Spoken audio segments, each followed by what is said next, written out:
blessed with a championship prosperity the likes of which we have never seen, cursed by a past riddled with despair. This is Blursed.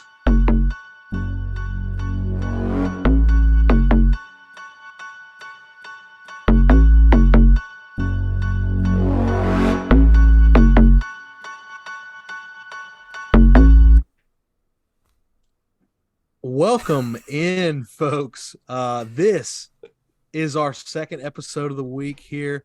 What is it? Second time doing this here at Blursed? Yeah, we try to do back-to-back weeks, but we missed our second week. Yes, but we're here. we We're did. here We week three. did. We did. So this is the Pivoted. Blursed of the week. We decided to cut down an episode length. So this is our second time doing the second episode thing for the Blursed of the week. So welcome in, guys. Thanks for coming in with us.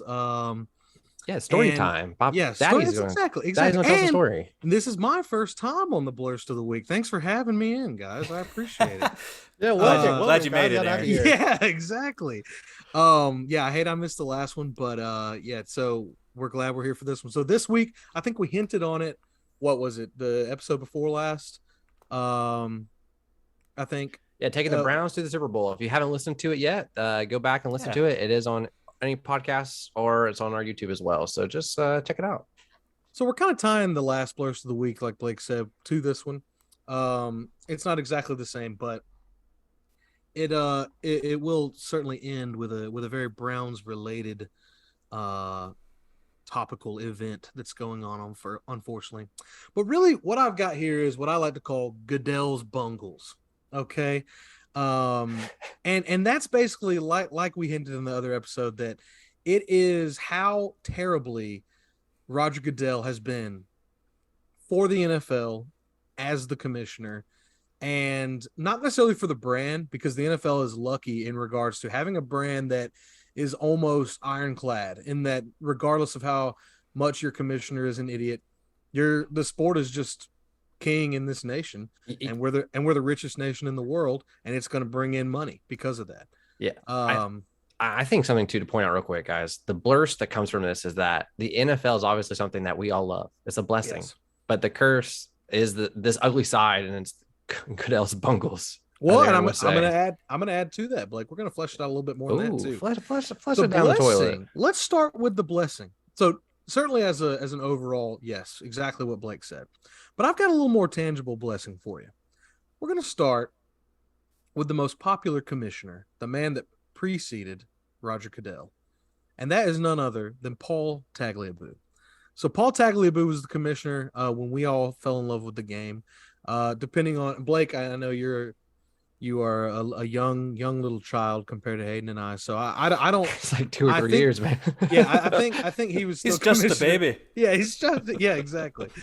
But Pete Rozelle was the commissioner that I believe started the NFL, or if not, he was the majority of the time before Paul Tagliabue, and he retired in 1988. So starting with the 1989 season, Paul Tagliabue was tapped to be the commissioner. He had previously worked as a lawyer for the NFL, so it was a pretty easy pick there. But let me just run down a few of the good things and just I may not be able to get to everything here because I got a lot of stuff on him, but man, was he just so influential to getting the NFL to where it is now. So under Paul Tagliabue, the NFL saw expansion from 28 teams to the current 32 teams, starting with the Panthers and the Jags in 1995. Shout Brady, shout Alex. Yeah, exactly. Shout Alex and Brady, Alex, Dannon, and Brady, respectively. So, in 1995, and then he oversaw the return of the Cleveland Browns in 1999, which we covered last week. We did, yeah. And well finishing with the Texans in 2002. Shout out David Carr. So, that that in and of itself is just so insane to me that those franchises have been as successful as they have been.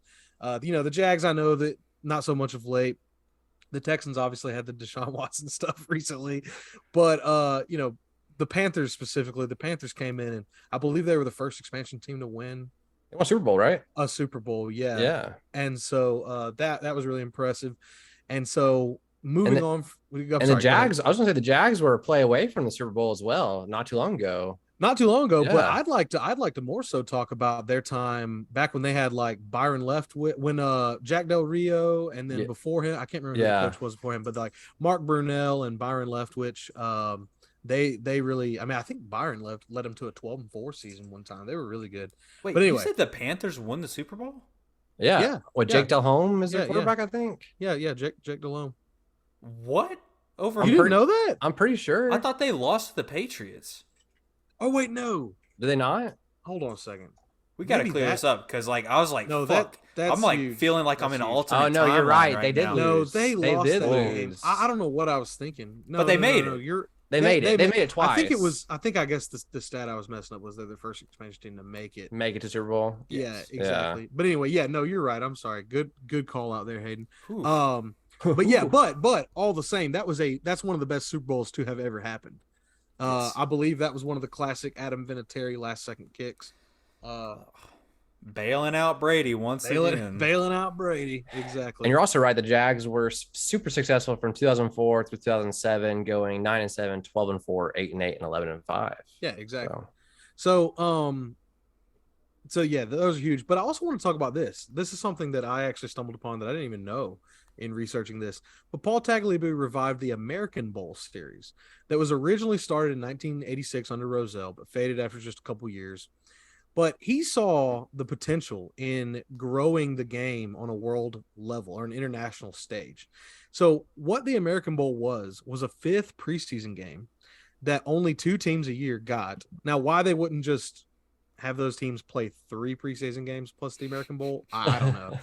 I don't really know. But either way, they were selected to have a 5th preseason game, and it was played in a stadium somewhere outside the U.S. So 2 teams were selected. Sorry, I already covered that. Yeah, 2 teams were selected to grow worldwide popularity, and by God, he did it. When he took over, he saw the growth potential in that, and it actually culminated with the largest crowd in NFL history when the Cowboys faced off against the Oilers in Estadio Azteca in Mexico City with an attendance of 112,376 people. Wow. Yes. Question about this. Do you think this correlates to like today where certain teams play in different countries? Like the Falcons have played in London, I want to say like 3 or 4 times in the last 5 or 6 years. Twice, maybe 3 times. And maybe more. Do you think they do certain teams in these places because they're trying to get certain fan bases? Like, I don't know. Do you think the teams fight for these? Or because if you think about it, obviously the players may not want to be playing over there, but if you're trying to tap into an international market, that's the best way to get more fans. And I think the end goal is having a permanent NFL team in one of those. God, cities. I just don't know how that would work, but it is weird. But it's also kind of like playing teams in Hawaii in college, which I know it's not exactly the same thing because. But it travel wise, Hawaii only has like 6 or 7 home games a year, and those are college teams. Instead, we'd have to have somebody go over there. 8 or 9 times a year. So Dang. Yeah, that would be kind of tough. They would have to do from a scheduling perspective. They would have to do like have absolutely. like a stadium over here or something like a practice but I facility do think, over here. I know people talk about London a lot, but I think that's why Mexico City is more doable. I agree, sure. and I feel like Canada should be able to get one too easily. They got their own league, man. Yeah, Right, exactly. but They don't need us, man. I love But their yeah, motion and stuff too. So following the success of the renewed American Bowl, PT created and that's short for Paul Tagliabue. It's got so many syllables. PT's I don't want to keep saying it. So he created the spring league that became NFL Europe. And I hope you guys remember that. I actually used to watch the shit out of NFL Europe as a kid. I don't remember. It was cool. They had some really cool teams, and it was awesome because it was like guys, it was kind of like how the XFL and USFL are now. It's like dudes that you remember from college or you remember fading out in the NFL that are getting a second chance there. So it was cool to see. Yeah. But that was in 1995 where 6 teams were spread out across Europe. They had teams in London, they had teams in Italy or France, they had teams in Germany. The interesting thing is it was actually most popular in Germany, resulting in by Paul Tagliabue's retirement in 2006. 5 of the 6 teams were actually located in Germany. Wow. So yeah, it's kind of weird. And I think there was one London team. So yeah, so that was kind of huge, and that kind of grew into what we're seeing today with actually having regular season games over there, and it absolutely worked. Um, so outside of growing the league, there was also some things that he won people over with socially, because in 1993, PT took a stand against the state of Arizona when the state refused to create an MLK Day holiday, as many other states had done at the time. And it wasn't just condemning them with words. He actually took the Super Bowl away from them that year. And Wow. it was set to be in Arizona. I can't remember which town, but it was, and he was like, "Nope, we're gonna move to Pasadena." And Dang. so It would have been that Glendale, which probably where the Cardinals play, which are outside of yeah, Phoenix. But exactly. I mean, that's crazy to think about too, because could you imagine Roger Goodell doing something like that today? No, well, it wouldn't. It just straight up wouldn't happen. Absolutely not. Yeah, which would have happened. Well, So there was a similar situation with Major League Baseball like that for the All-Star game last year in Atlanta. yeah, no, In exactly. Atlanta, yeah, and they moved But away. still, that's not Goodell though. So, Yeah, yeah. but yeah, no. So, he's also lauded for his forcefulness in demanding that the Saints owner Tom Benson return the team to New Orleans following the Hurricane Katrina disaster. Because a lot of people don't remember, Tom Benson was actually set and had a contract with the city of San Antonio of moving the Saints there. I don't remember that. Wow. Yeah, and Paul Tagliabue stepped in and was like, "No, that would be awful. That's the last thing this city needs in trying to heal from that disaster." And Which makes their win almost that much sweeter in some ways. that's what I'm saying. Lo and behold, 5 years later, they win their first Super Bowl in team history. So he unfortunately retired in 2006, and he was succeeded by the guy that we're about to talk about. But some things I want to talk about in his post NFL career. In 2008, so just 2 years after he retired, he was selected to serve a 3-year term as chairman of Georgetown University's board of directors. Now that's pretty decent. That's at least keep him busy in a decent way. But the two main things is he's also been honored for his work with the gay rights advocacy group, which is P Flag for short, PFLAG.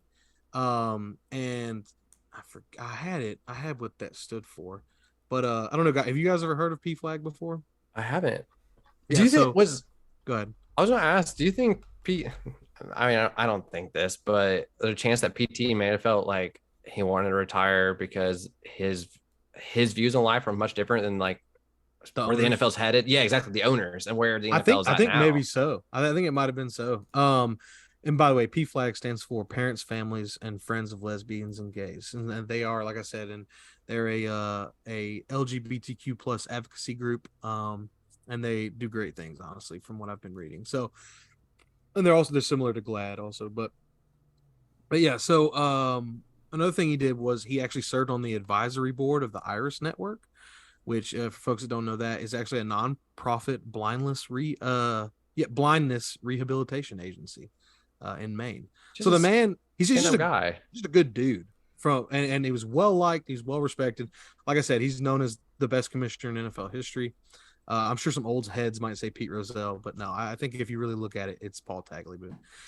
So that's the blessed part.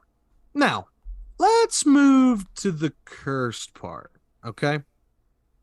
So, the cursed comes right after Paul Tagliabue retires, and the owners appoint Roger Goodell. Wait, time out real quick. I think based on what I'm reading, it says on August 8, 2006, Goodell was chosen to succeed Tagliabue. He assumed office on September 1st, the day Tagliabue was required to step down. I guess that's just based on. I think it's just based off. Okay. Well, yeah, required to step down is like when you retire. That's your date. Okay, it just sounds kind of like he got forced in some ways. Yeah. No, I get you, and maybe behind closed doors, but no, I think he just hung up the boots for whatever personal reason. Got you. But yeah, so let's we may not have time for all this, guys, but because there's just so much crap that has happened under Goodell compared to Tagliabue. So first, I want to talk about the fact that he ended NFL Europe almost immediately. One of his first things he did as commissioner was end NFL Europe, which, you know, I'm not gonna blame that on on what's the word I'm looking for, like just being vindictive, wanting to change things from his predecessor. I know the ratings weren't like where they it had to wanted be to be, revenue driven of some revenue sort. driven, but it was popular in Germany. And I think that kind of hurt, especially since we haven't put a regular season game in Germany or done anything in Germany since. So I don't know. I mean, that's Grow the game. yeah, Yeah, if we exactly. have any German audience, let us know how you feel about this. Yes. Oh, 9. yes. Gosh. Don't push on. Anyway, so we'll move further to that because what he's most known for is that same year following the not expulsion but cancellation of NFL Europe, he instituted Roger Goodell's NFL player conduct or personal conduct policy. And I think we'll remember from middle school, or Blake, you were probably just a twinkle in your father's eye back then. But Adam Pac-Man Jones was the first man affected by Roger Goodell's reign. Um, he was He missed like a whole season or something like that. yeah, he missed the entire 2007 season. So yeah, he started off strong with that one. I believe let's see, what was it? I think he played for the Titans back then. Yeah. But anyway, and then right after that, he followed it up with Tank Johnson for the Bears, who was a great defensive tackle. Same thing. He got 8 games that same season. And then now this one we also covered in the past. What did they do? To what? What did like Pac-Man Jones do in this? His was gosh, I thought I had it right here. I'll get it for you. I'll look. Yeah. Give me what his did. I think it was I think it was yeah, it was battery. Oh, okay. Yeah, aggravated assault with a firearm. And I don't remember this part, but it also says allowing female minors alcohol. Oh, So, yeah. Anyway, so maybe it's good he got a season. I'm not. No. I'm not saying that all of these suspensions are bad. No, I know what you're saying. Yeah. I got you. Yeah, but yeah. So, and then speaking of, we'll roll right into another one that wasn't bad. The fourth person affected by the personal conduct policy was none other than Atlanta Falcons quarterback Michael Vick. So, yeah, he. I think we can all agree that one is another one that we can check off the list of like, all right, yeah, maybe this personal conduct policy is working. But the problem is, he moved from addressing violent crime almost exclusively, or not violent crime, but like conduct detrimental to the NFL, right? And he defined conduct detrimental to the NFL by things like that, sexual assault allegations. Pac-Man Jones was suspended a second time for fighting his bodyguard. Michael Vick and the dog fighting thing. Okay, possession of a concealed weapon on team premises for Tank Johnson. Okay, like I don't think anyone would really argue that that's like an overreach there, right? However, then you start to get to things like, let's see, where should we start there? Ben Roethlisberger. Ben Roethlisberger was the next person of note affected by it after Michael Vick. Okay, so Roethlisberger, I think most folks know the story there. We don't have to really delve too far into it, but he was accused of sexual assault twice. Once here in Georgia, in Milledgeville. While for some reason on both accounts, and it's up to, I mean, we can go because probably civil suits and settles out of court, but no charges were filed in either case. However, I think, in the court of public opinion, folks didn't really view him very well. So a lot of people were thinking, does Ben ever play again? Does Ben get a year suspension? Right. What happens to Ben? And what happened to Ben was he got 6 games. He got 6 games for 2 sexual assaults. Again, alleged, but still, that's when people started to question, like, okay, where are our values here with the NFL, right? And that can go. That also got reduced, right? Like, yeah, I think it. I think it went from 6 games to 4 games because he followed NFL conduct policy or guidelines or whatever that means. He did, yeah. So I do want to check off a couple dudes, that happened in there. Wait, what did you have something there, Hayden? Just disappointed. No, yeah, exactly that. Now there were a couple ones I want to knock out that I think we can all agree with. Ray Rice, Adrian Peterson, and Aaron Hernandez. The latter there being murder.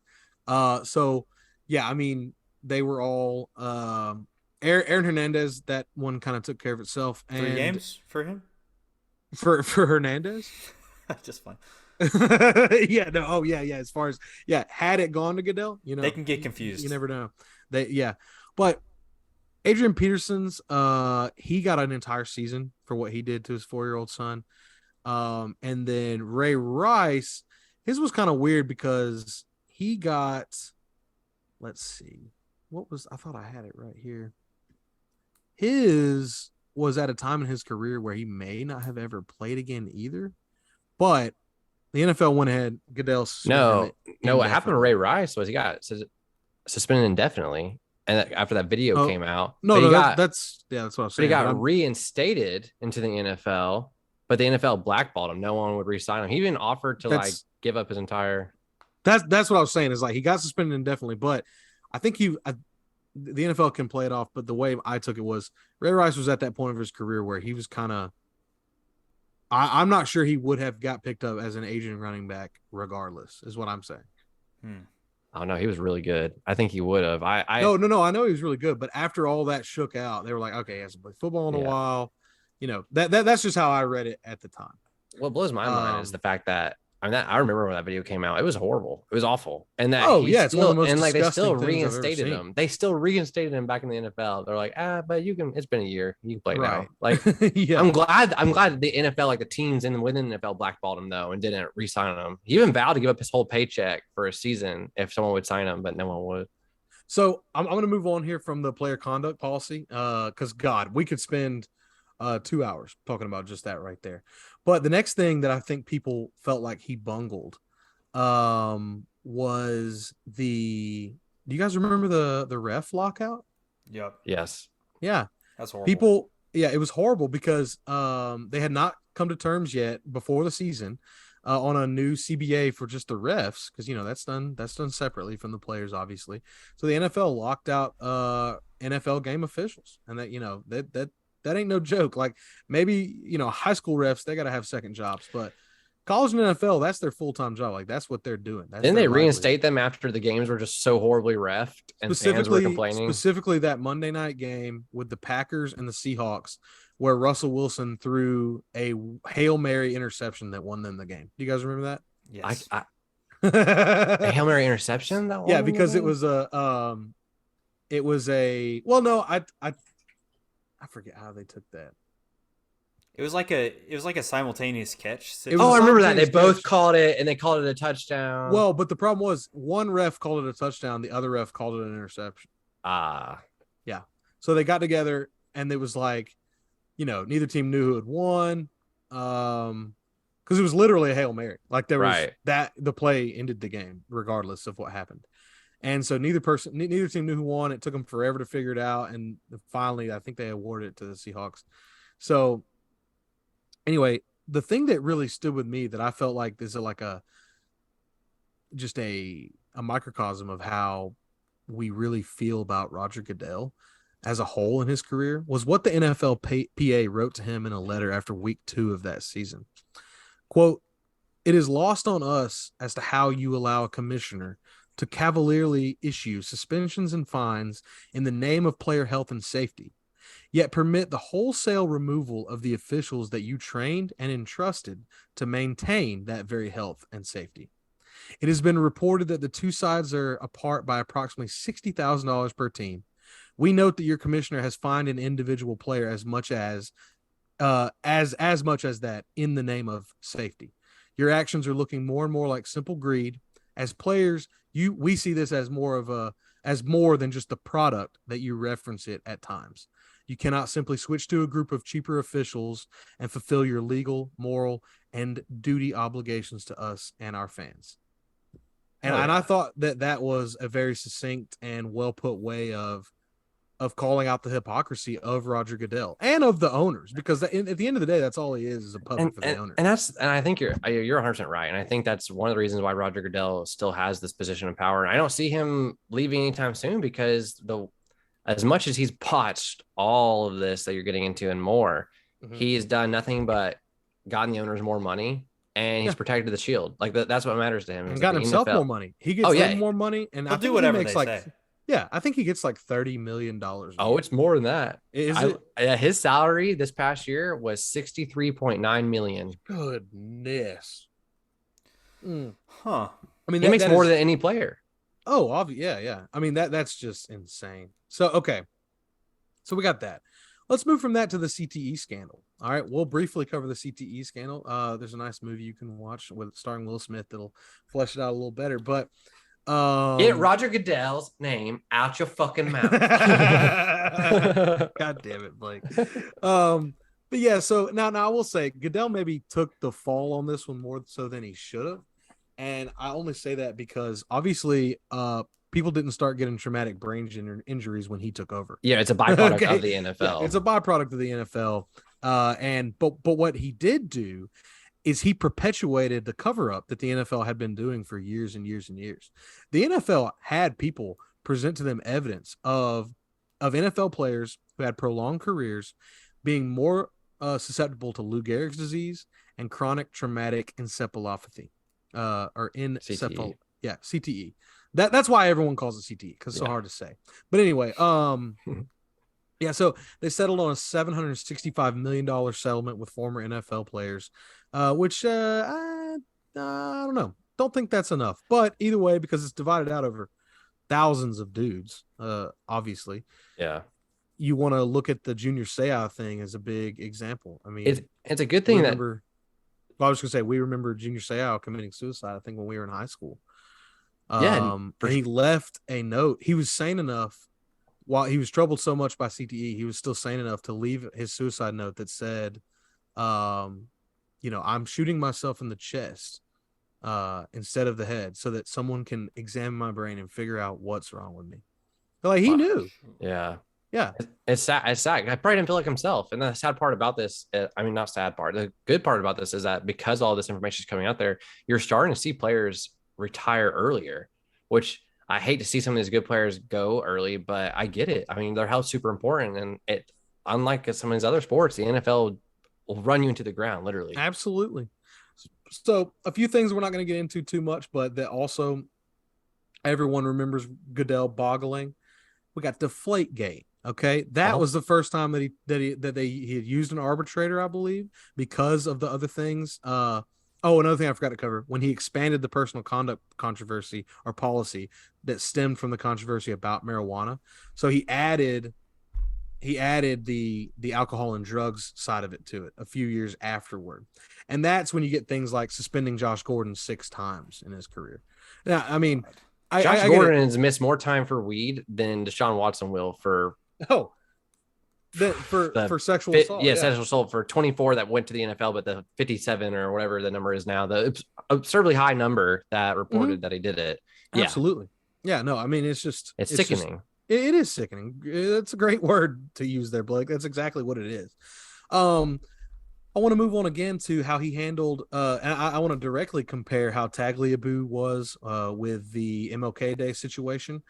And I want to compare that to how Roger Goodell handled the NFL anthem protests after BLM.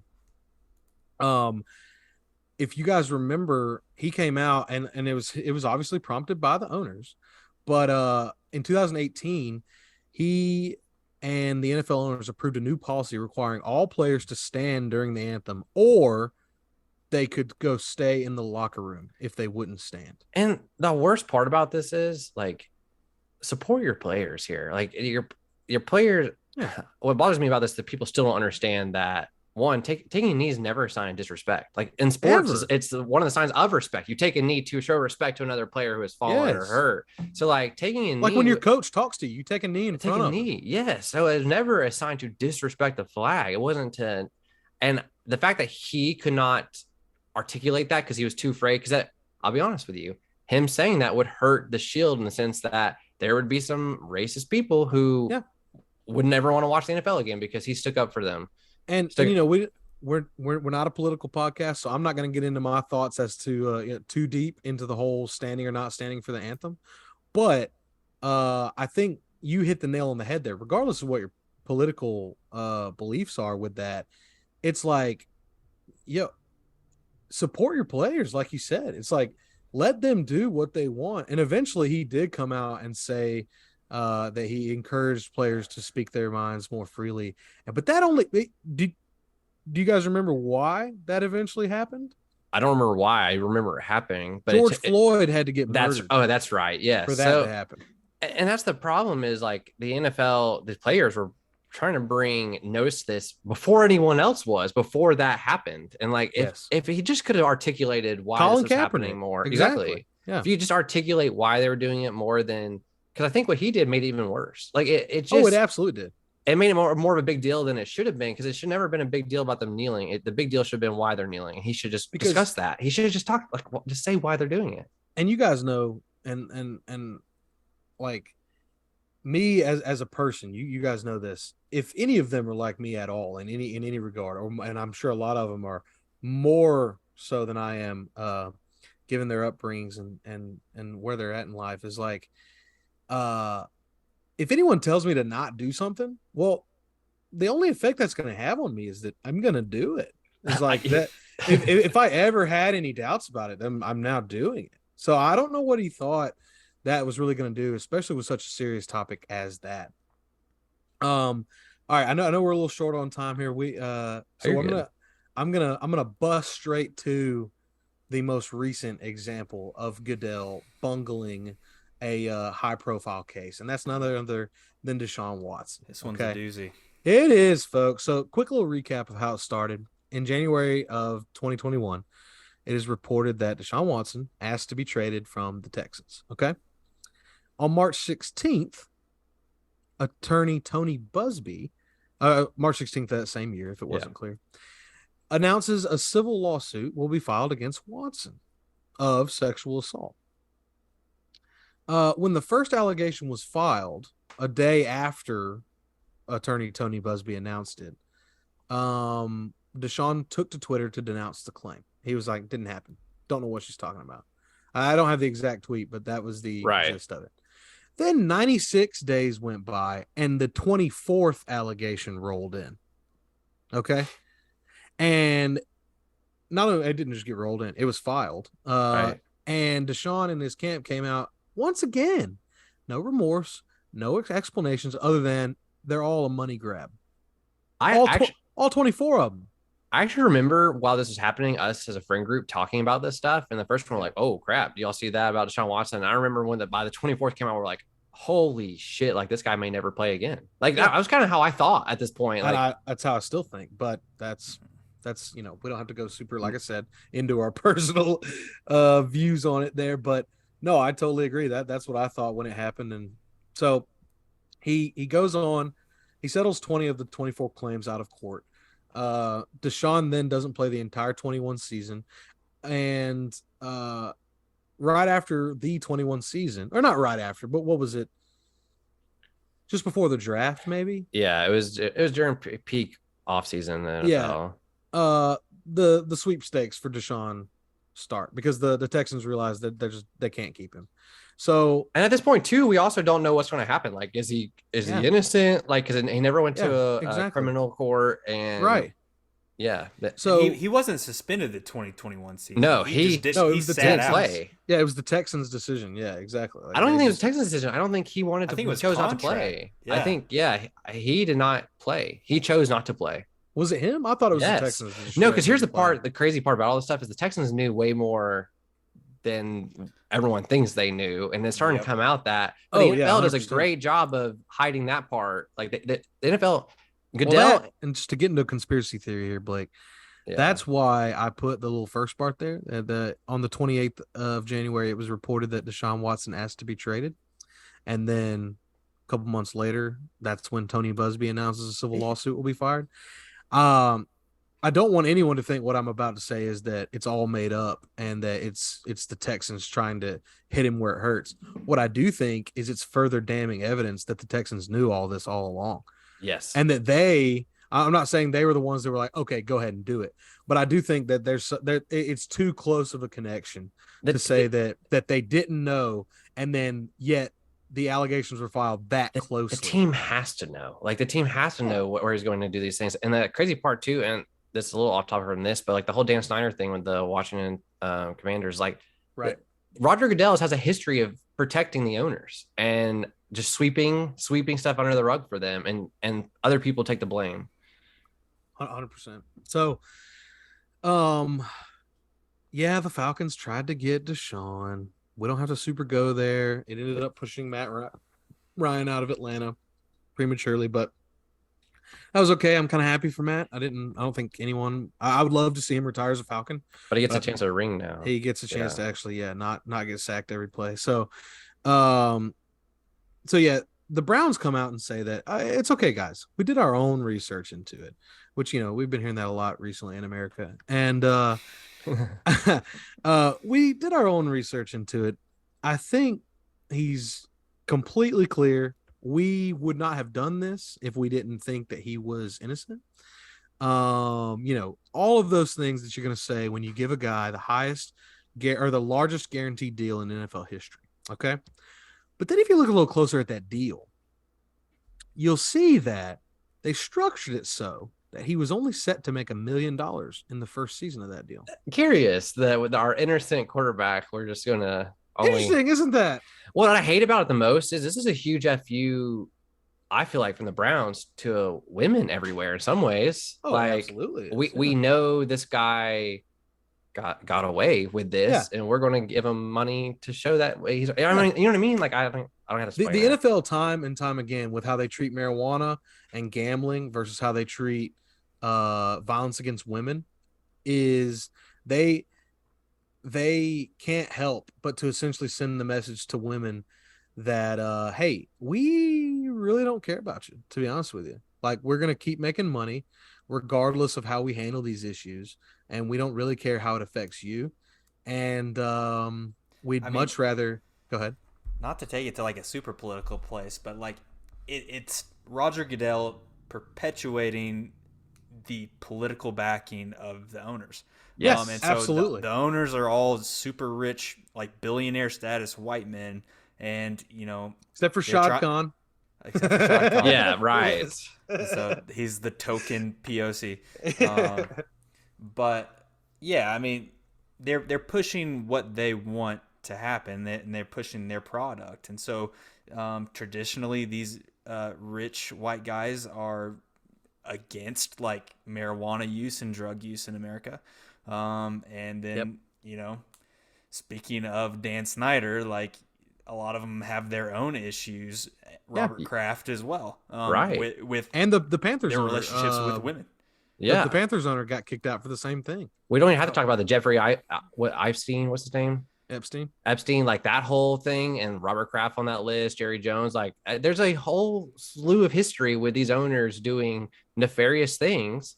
Yeah. And Roger Goodell is the perfect shield for them. He's done nothing, and that's why he sticks. It has nothing to do with what he's doing for the players or it's what he does for the owners. Yeah, exactly. Yeah. Or even growing the game, because they know that the game at this point will grow on its own.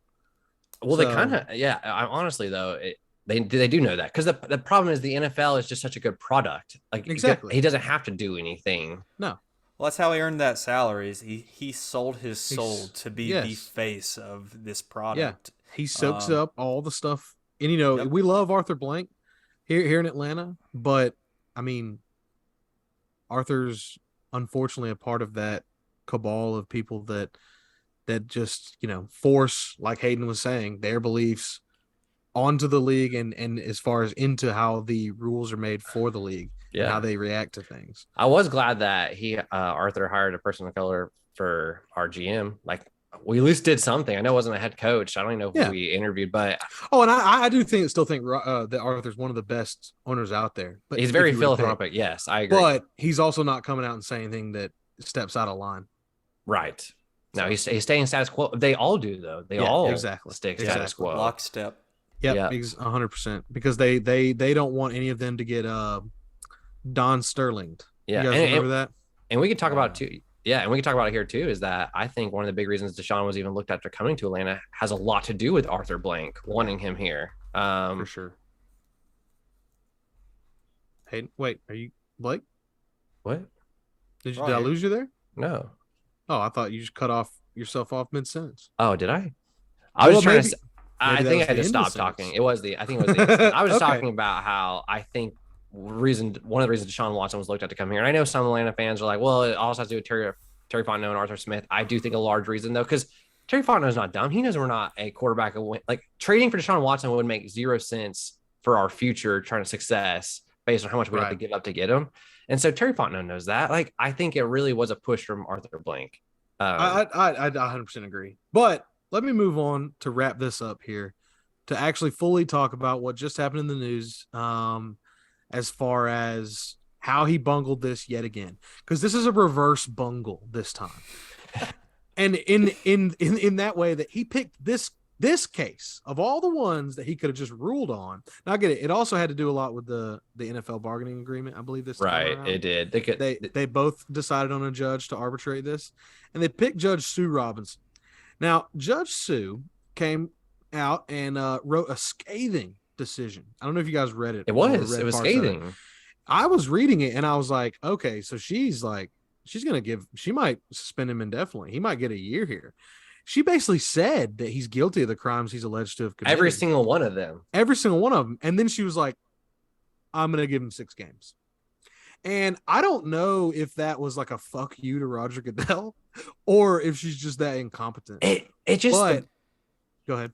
I was just going to say the part that kills me is like she talks about how the violence within this crime, but sexual assault within itself is a violent crime. Like there's no way that's not a violent crime. So she's talking about how like the lack of violence is why it's only 6 games, but it's like sexual assault is a violent crime. Yeah. So I don't know. It just, I was shocked reading it. It was crazy. It's crazy. It was I think it came out to like, it was like 1.25 games per sexual assault. Yeah. For the one.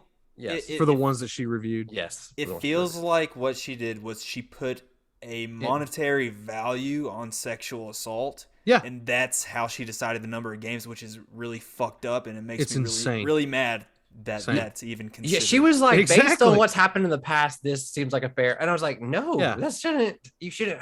Why do we have to keep using things from the past to decide what should be good? Right. Because it's a horrible. Tradition is never, ever a good reason to keep doing something. Ever. Yeah, especially when that tradition is what you're talking horrid. About. Yes. Yes. So basically that put the ball back into Roger Goodell's court because I think he was doing it to be like, all right, this one's for sure. Like she's definitely going to suspend him the way she should. I think he did think that too. Yeah, no, for real. He didn't want it on his hands. Now it goes back to him. But what I'm saying is from the beginning, he could have been like, hey, what if I just suspend him for a year? How about that? What if we just do that? Because that's what they're pushing for anyway. And that's what's going to happen because the judge that's going to hear the case on the appeal is a handpicked, sycophantic yes man for Roger Goodell. And he is, I wonder whose side he's going to pick. He's going to pick Goodell's. I think it came out this week that Deshaun, or this past week, that Deshaun would be okay with like a 8-game suspension or something like that. Like he would agree to that because Goodell and them asked him to do a 12-game and Deshaun wouldn't do it. That's another thing is like, Deshaun they're negotiating and the Browns. They're negotiating sexual assault. It just doesn't make any sense. They're still doing it. The Browns came out and released a statement saying that Deshaun is remorseful for what he's done. What do you mean? He said he's innocent from the beginning, and this entire time he said he hasn't done it. Yeah, so what is he remorseful for? And also, what are you telling us? Why did only like 5 of the cases go to Sue Robinson? Why did not all 20 of them that got brought up, or the 50 or 60 that have been allocated? The only thing I could find there was that they brought the 4 to her that weren't settled out of court. Okay. But I hate that too because like even settling out of court doesn't make him not guilty. No, yeah, it doesn't make it any less true. I mean, I think the victims are just like, well, if I can't get anything from this, I might as well. You know what I mean? Like, well, and you also got to look at it from the victim standpoint of like how we treat victims of sexual assault. Like, you're just doing this for the money, blah blah blah blah blah. Especially when a lot of them started settling. When a judge, I forgot to cover this earlier, a judge ruled that the women who accused him of this must release their identities. And then lo and behold, a bunch of them settled out of court. It's so dangerous. Yeah. And you're getting all your privacy run through everybody. Exactly. Just so you maybe beat someone who can afford better lawyers than you. That is a fake. Like people, that's the thing is to some people, Deshaun Watson was a hero. I mean, the starting quarterback when I was a kid, like Tom Brady was one of my heroes when I was a kid. Like you just look up to athletes as a kid. So like, it's hard to go to a court to fight one of these people, especially when it comes to a he said, she said thing, and women never get literally benefit of the doubt for that. I think in this scenario, I think Goodell actually wanted a indefinite suspension or like maybe a lifetime suspension to come from the arbitrator. Yes. Right. And he was. And then I he think could they go. were shocked that it was 6 games. Right. So now he's pushing for a year as like a consolation, I guess. I don't know. Yeah. No, No, but- I'm with you. Yeah. And he didn't want any of it on his hands, which That's the thing. you know, He didn't want to do it himself, though, is the big issue. But Like, now he's gonna have to. He's basically essentially doing it. And so it's because like, the just thing, go ahead and do the right thing. If you were worried about one time not having a huge public outcry against your decision, this was the one. This was the one, and you pussed out. and I hate hearing. It actually kind of makes me sick hearing 99 in the game, because some of the people, I'm not going to name names who say it, but like they're like kind of over this and like, well, we need the superior product on the field. Like, just hurry up and finish this out. And it's like, shut up. Like, Yeah. you There are some guys, and I also won't name them either out of solidarity to that. There are some guys that I listen to on 99 the game, and they're like, and my opinion of what they say is, okay, yeah, I think they're still on the right side of this. But it's unfortunate how many personalities on that radio station I've also heard what you're saying, to where they're like, okay, can we not get this over with? It seems like they come on. go with whatever the popular thing is. Because what I've noticed is before he got the 6-game suspension, they were like, yeah, he should probably be out for a year. They're pushing that. But as soon as he got the 6-game suspension, they're like, oh, how dare Roger Goodell now like come back on that? It's like, what do you mean, how dare? You were just pushing for it. I don't know. I don't like it. The whole thing's awful. It's more of an old head mentality. Like, I feel like our generation especially has a much better view on these things. I think so. I hope so. So I hope their views don't revert a little bit when we get older. But anyway, so that was your Blursed of the week, folks. So Roger Goodell's these Blursed of the week. That's important. I think it's important we touched on this. Oh, I do too. But I think that the blessing of Paul Tagliabue is sadly a distant memory. That Goodell and his time have just absolutely undone. And I will say this, my like hot take on the whole Goodell situation and where this is going to lead is one day one of these reporters are going to get a story out there that's so scathing that they just can't keep closing the door. I think that just has to be one day it's going to happen like that. I feel like that's the only way. This would be the one. I think it's the only way to slay the monster. But yeah, I mean, I get what you're saying. I don't think, but I'm sorry. I think covering, I love your hope, Blake. I love your sweet, innocent hope. But if covering up a disease that is inherent from playing your game that makes people kill themselves or become not themselves, advances dementia, things like that. If covering that up, if reacting this way to sexual assaults, allegations, and then also doing things as far as saying, yeah, he did those sexual assaults. Here's 6 games. If that doesn't do it, you're right. Then nothing will. You're right, because what people put him in charge of the people who are making money off this anyways, and they don't care. Yeah. So you can't. Can Goodell force a team to sell? No, only the owners can do that. They vote together. Yeah, so the owners vote, but you have to have. It's like a 2/3 majority. All right. Well, never mind. Yeah. We'll try to have a more uplifting Blursed this next week. We will. Obviously, though, there will be cursedness to it, but maybe we'll have more. Maybe we do cursing. A sandwich. Maybe because mine went Blursed to cursed. Maybe we do Blursed or blessed to curse. Maybe we do blessed, cursed, blessed. Yeah. We'll figure. I mean, the blessing is fantasy football is about to be among us. And I guess that's the problem. Are we part of the problem though? Of what? We just called out a bunch like 30 billionaires, so no, we're on like 10 hit lists now. Yeah, exactly. I guess you're right. But I'm just saying we still digest the product. I don't know. I just never know with those things. Yeah, but it's like I'm forced to live in this society just because I'm a part of this society and I consume things from it doesn't mean I don't want it to change. Okay, I agree. Okay, yeah. I just yeah. No. I'm not disagreeing with you. I'm just saying. Yeah. I think it's a good way to look at it. All right, folks. Well, I hope you enjoyed the book. Hope y'all have a great week. Hopefully they figure the situation out and we're not back here a couple weeks from now going, what the fuck? Yeah, exactly. I think I know what's going to happen. But thank you guys so much for listening. Keep tuning in. We're going to be 2 episodes a week for the foreseeable future, unless we decide to pivot or anything else. But yeah, special shout out to Oh No for making our music, and to our lady friends. They're the best. Shout outs to them. And shout out to you, the listeners. Yeah. Yeah. Yeah. Hey, bye guys. See you guys later.